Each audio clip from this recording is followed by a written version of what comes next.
할렐루야. 안녕하세요.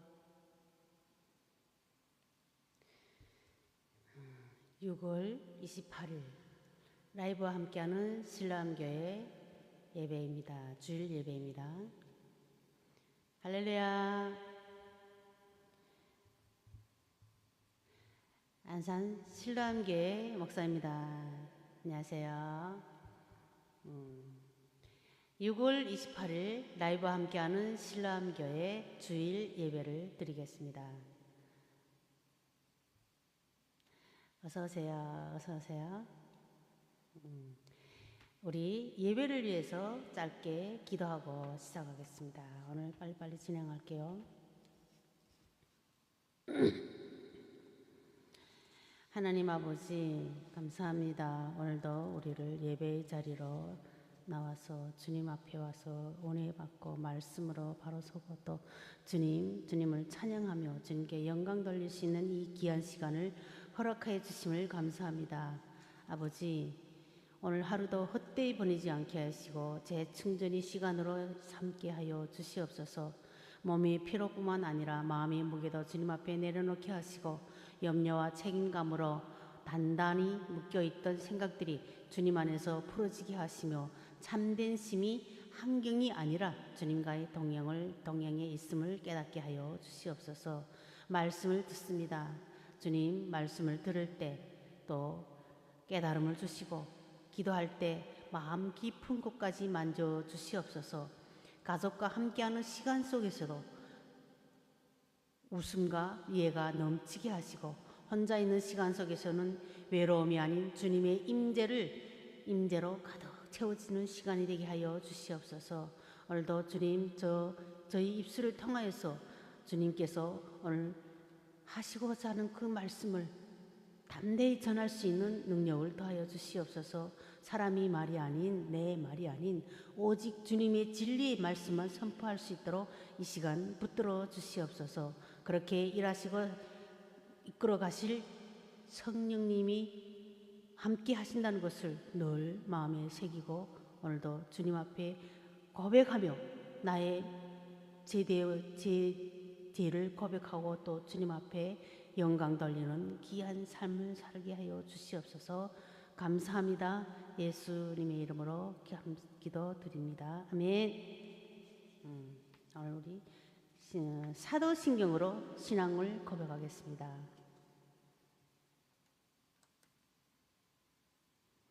전능하사 천지를 만드신 하나님 아버지를 내가 믿사오며 그 외아들 우리 주 예수 그리스도를 믿사오니 이는 성령으로 잉태하사 동정녀 마리아에게 나시고 본디오 빌라도에게 고난을 받으사 십자가에 못 박혀 죽으시고 장사한 지 사흘 만에 죽은 자 가운데서 다시 살아나시며 하늘에 오르사 전능하신 하나님 우편에 앉아 계시다가 저리로서 산자와 죽은 자를 심판하러 오시리라. 성령을 믿사오며 거룩한 공예와 성도가 서로 교통하는 것과 죄를 사하여 주시는 것과 몸이 다시 사는 것과 영원히 사는 것을 믿사옵나이다. 아멘. 할렐루야.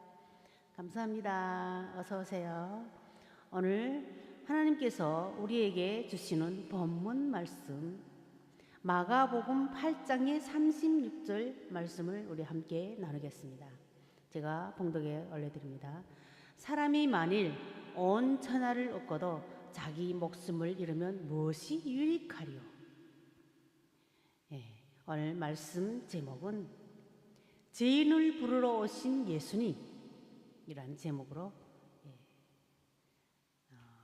함께 은혜를 나누겠습니다. 또 우리가 왜 예수님을 믿어야 하는가 하는 그런 질문도 우리 마음속에 지금 이 시간에 가지고 본문 말씀을 들어주셨으면 감사하겠습니다.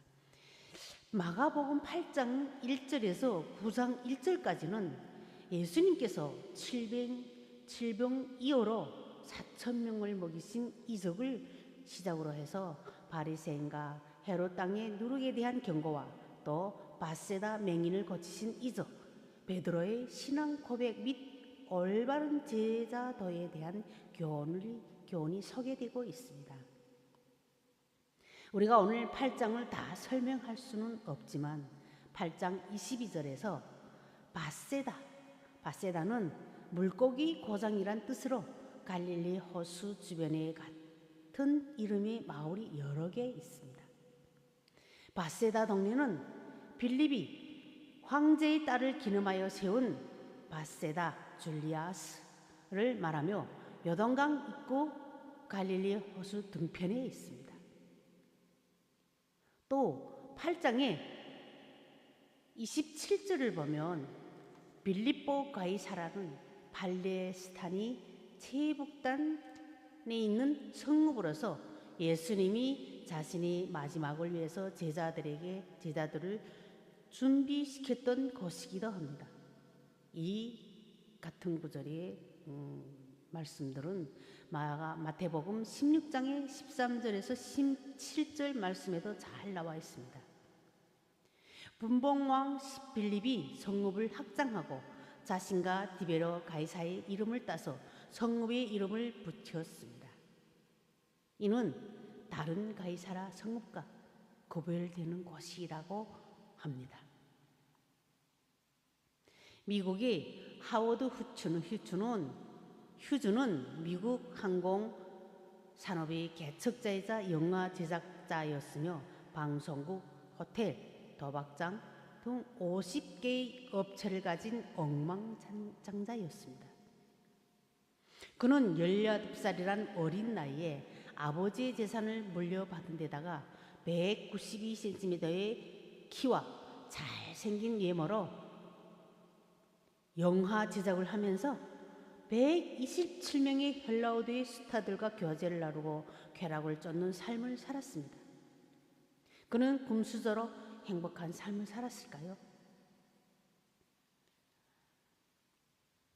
안타깝게도 그는 말년에 누군가 자신을 독살하려고 한다는 노이제로에 걸려서 집에서 요리사를 불러서 닭고기와 주스만 먹고 마셨으며 이발사가 두려워서 긴 머리를 엉덩이까지 내려뜨리고 손톱과 안 깎은 매의 발톱까지 손톱도 안 깎고 매의 발톱처럼 긴 상태로 살다가 결국 영양실조로 죽었습니다. 이발사가 왜 무서웠을까요? 이발사는 면도칼을 들고 면도를 하는 중에 자기를 베일까봐 죽일까봐 이렇게 겁을 내서 머리도 안 깎고 긴 머리카락을 엉덩이까지 내려뜨리고 그리고 살았다고 합니다. 돈을 많이 가진 재산이 많은 사람들은 그걸 지키는데 많은 스트레스를 받는다고 합니다. 모르겠어요. 저는 많이 가져보지 않아서 많이 가진 사람은 남이 두렵답니다. 남이 자기 돈을 훔쳐가고 자기 돈을 뺏어갈까 봐. 그래서 스트레스를 많이 받는다고 합니다. 그런데 그가 죽었을 때 그의 곁에 찾아온 가족은 한 사람도 없었습니다. 모두들 그의 죽음을 애도하기는커녕 오히려 법정에서 그의 재산을 빼앗으려는 싸움만 치열하게 벌어졌습니다.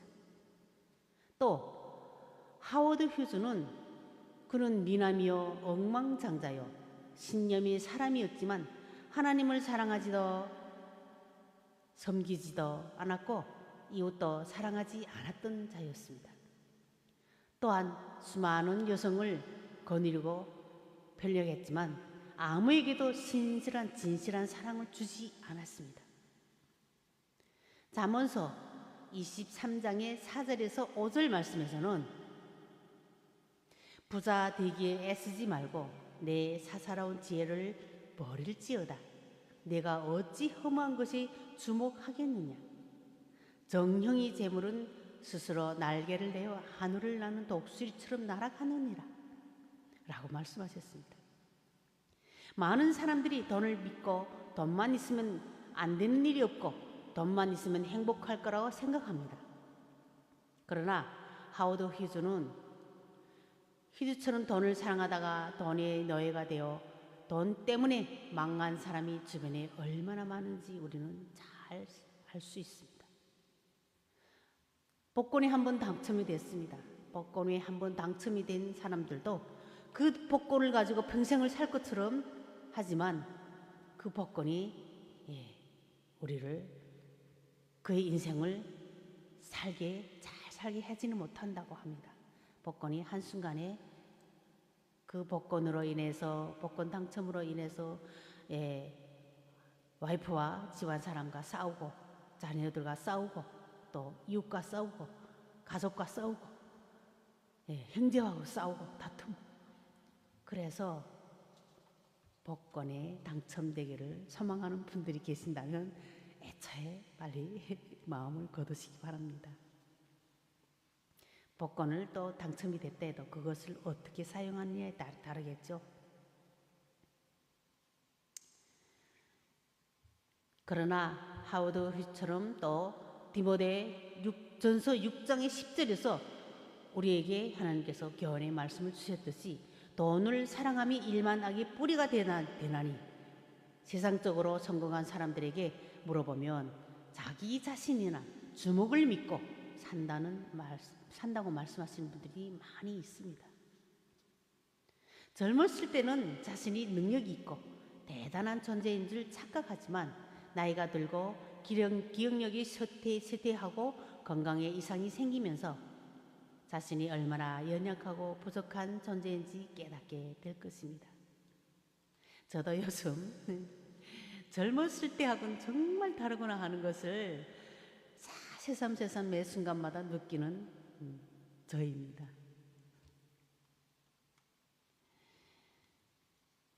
권력은 믿고 사는 분들도 있습니다. 권력을 또 믿고 사는 분들이 많죠. 우리나라 같은 경우를 보면 정치인들. 지금의 권력이 마치 영원할 줄 착각하고 갑질에 온갖 부정부패를 저지르며 자신의 권력을 누리지만 정권이 바뀔 때마다 너나 할 것 없이 감옥 가기 바쁩니다.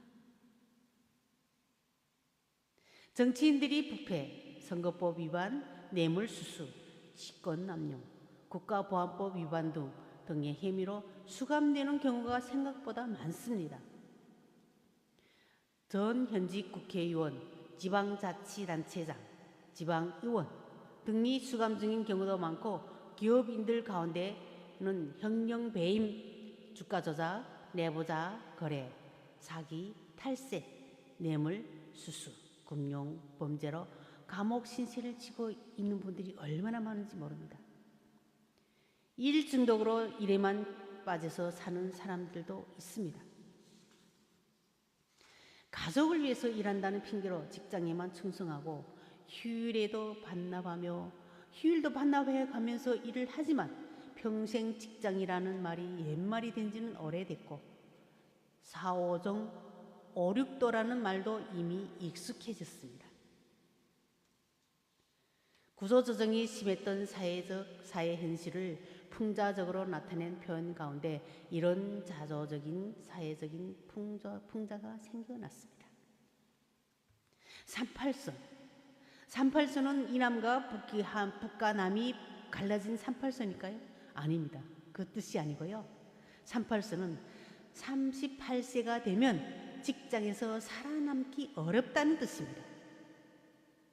요즘 세대에 참 직장 생활이 어렵죠. 힘들죠. 또 4.5정. 4.5정은 뭘까요? 45세 정년이란 겁니다. 요즘 정년이 너무 빨라졌습니다. 그리고 5.6도. 5.6도는 뭘까요?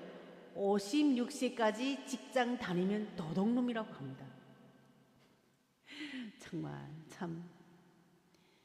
그리고 7, 8도. 7, 8도가 뭘까요? 70대, 80대까지 일해야 먹고 산다는 자조적 표현인 것입니다. 또 이태백인도 뭘까요? 이태백은 20대 태반의 백수입니다. 요즘 우리 젊은이들, 자녀들이 직장 나이가 들면도 직장을 얻지 않고 구하지 않고 또 독립하지 않은 것, 부모 덕을 계속 보면서 집에 눌러 있는 사람들. 그런 보면 부모들이 참 안타깝습니다. 그리고 청백전, 청년 백수 전성 시대라고 합니다. 이제 방금 말했듯이 청년들이 백수가 많다고 합니다. 장기적은 뭘까요? 장기적 미취업족입니다. 장미적. 7포 세대. 7포 세대는 연애, 결혼, 출산, 주택, 인간관계, 꿈, 희망을 포기한 세대라고 합니다. 7. 무려 7가지나 다 포기하면 인생을 나 완전히 포기한 거 아닙니까? 우리가 이런 사회에서 살고 있습니다.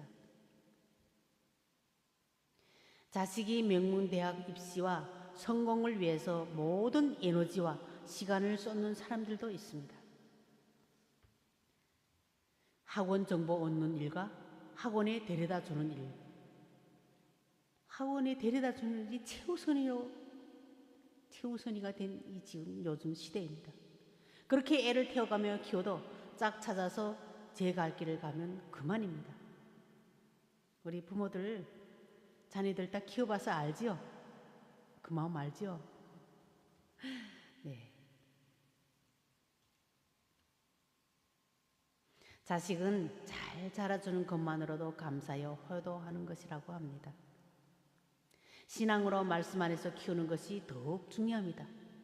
이런 자녀, 우리 요즘 시대에서 또 우리가 살아남을 부모들이 마음 편하게 정말 자녀들을 올바르게 키우고 싶으면 자녀들을 어릴 때부터 신앙 안에서 교육하면 하나님께서 다 먹이시고 입히시고 기르십니다.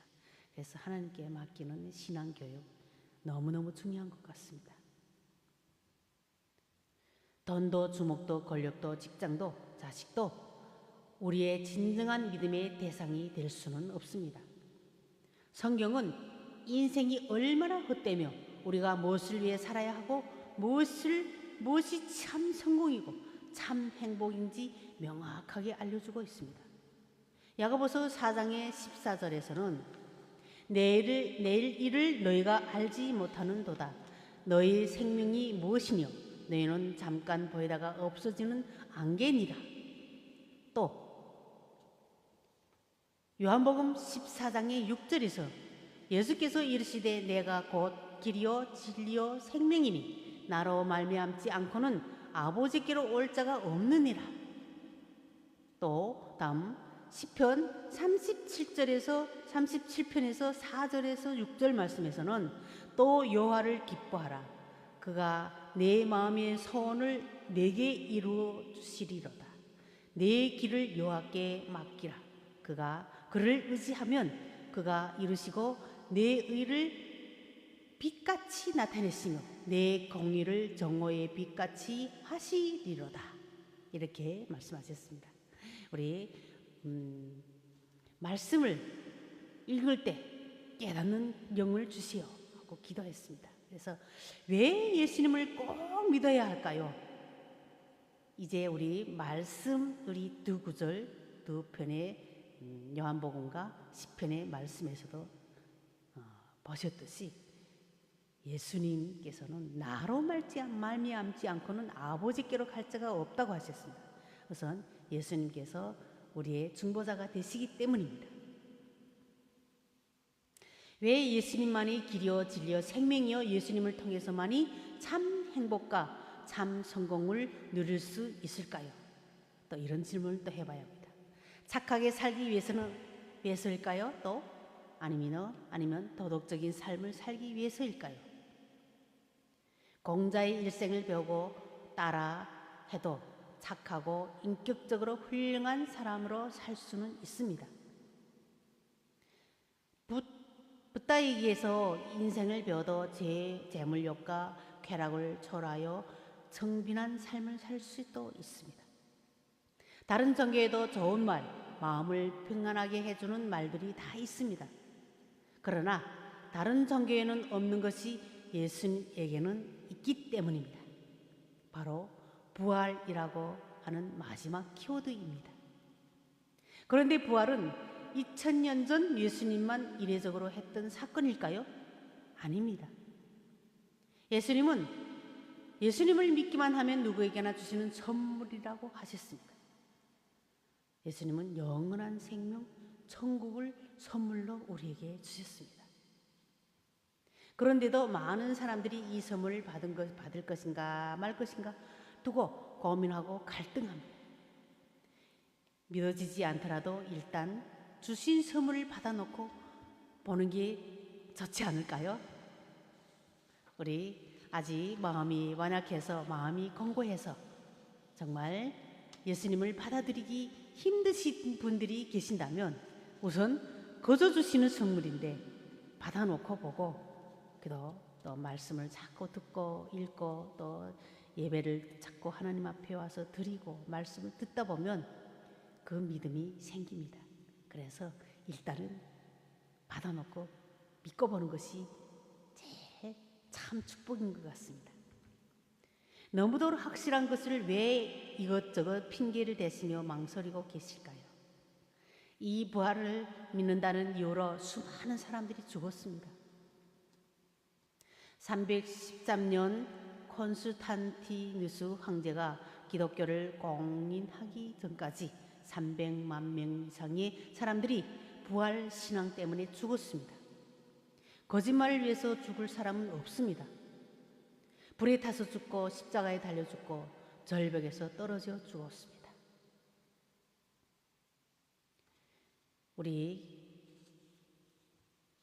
순교자들이 순교자의 삶, 순교자의 책 이런 서적들을 읽어보고 또 기독교 영화들을 보게 되면 순교하신 분들이 너무 참혹하게 돌아가셨습니다. 왜일까요?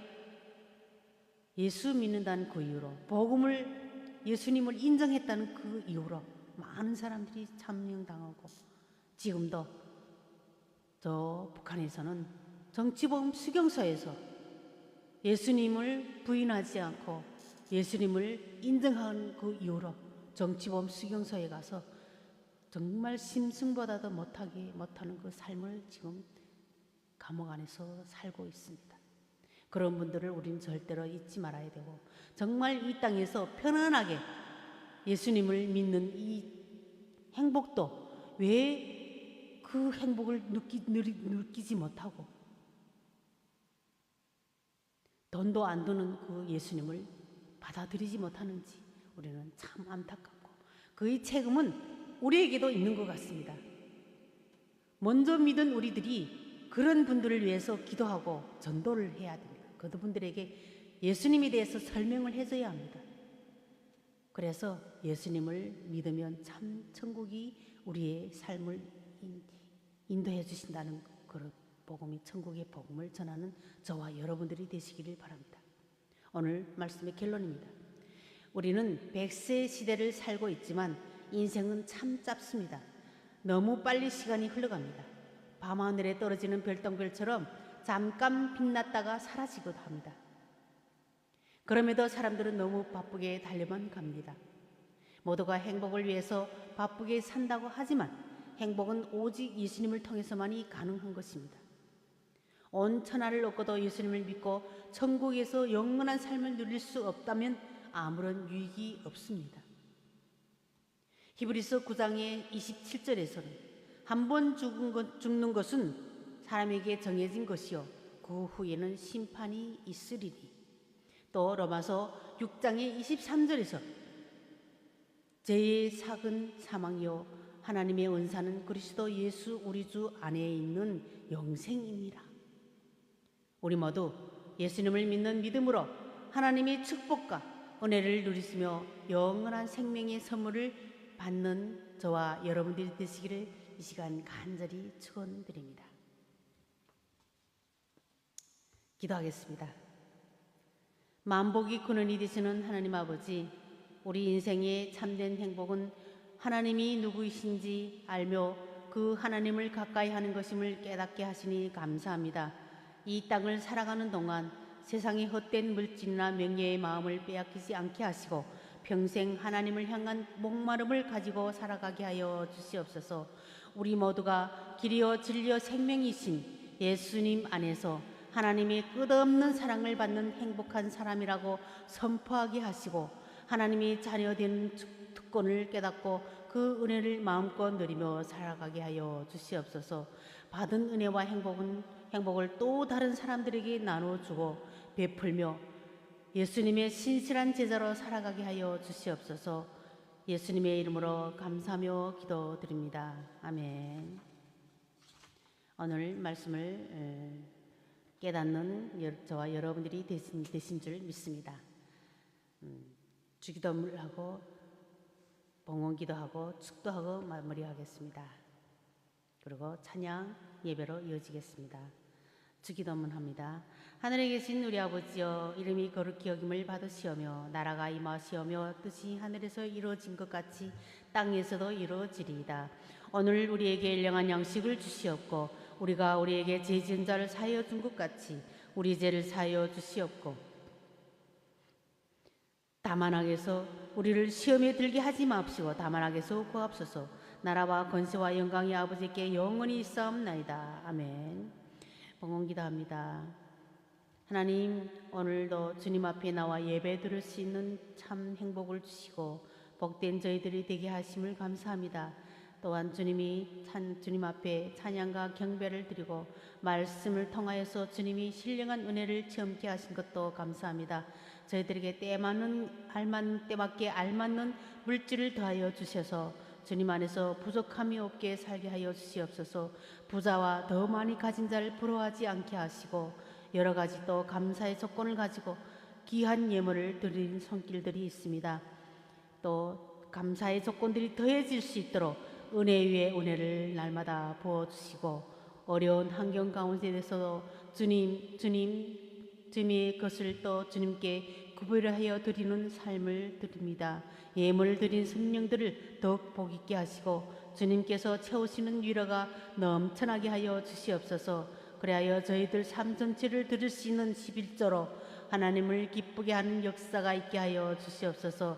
이 시간 주님께 드린 귀한 헌금이 사용될 때에도 주님의 영광을 나타내는 데 사용되게 하시고 복음이 확장되며 주님의 몸된 교회가 든든히 서가는데 사용되어서 하나님의 영광을 나타내게 하여 주시옵소서. 감사드리며 우리 주 예수 그리스도의 이름으로 기도드렸습니다. 축도합니다. 이제는 우리 주 예수 그리스도의 은혜와 하나님 아버지의 무궁하신 사랑과 성령님의 역사하심이 몸과 마음을 다하여서 예배하며 이 땅에서 거룩으로 지어져서 하늘나라를 소유하며 영원한 하나님과 영원히 함께 살기를 소망하는 전 세계 라이브 실로암 교회 성도님들과 먼 이국 땅에서 오늘도 고고분투하며 땀 흘리고 계시는 선교사님들과 그의 동력자들과 그의 가족과 이 땅의 서금과 빛의 역할을 온전히 감당하며 말씀으로 하나님의 영광을 드러내기를 바라는 우리 안산 실로암 교회 위에 지금으로부터 영원토록 함께 있을지어다. 아멘. 감사합니다. 사랑합니다. 축복합니다.